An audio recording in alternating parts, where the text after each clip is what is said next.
La contraction de l'investissement direct étranger s'est produite avec le départ de deux banques internationales du marché nigérian. HSBC et le groupe UBS ont fermé leurs bureaux locaux sans donner de raison. Et puis, il y a le conflit avec le géant des télécommunications sud-africain MTN.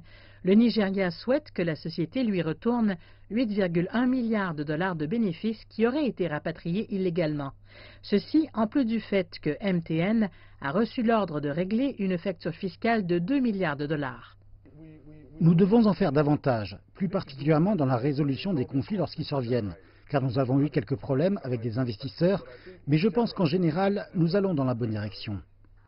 Le Nigeria devrait organiser des élections au début de l'année prochaine. Les économistes prévoient que les investisseurs attendront l'orientation politique du nouveau gouvernement avant de prendre des décisions définitives. Le président Muhammadu Buhari souhaite être réélu. La baisse de l'investissement direct étranger est en contradiction avec sa campagne visant à transformer le Nigeria d'une économie tributaire du pétrole à une économie tirée par l'agriculture, l'industrie et la technologie. Son gouvernement courtise les investisseurs en assouplissant le processus pour faire des affaires dans le pays. D'un point de vue historique, lorsqu'il est question du Forum économique mondial, nous n'avons pas très bien réussi. Mais la bonne nouvelle est que nous nous dirigeons dans la bonne direction.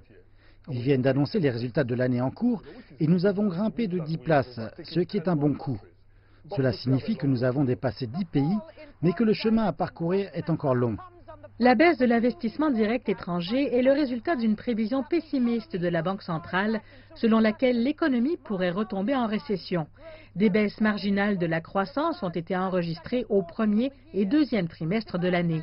Ces développements soulignent la fragilité de l'économie tant qu'elle dépend des exportations de pétrole brut.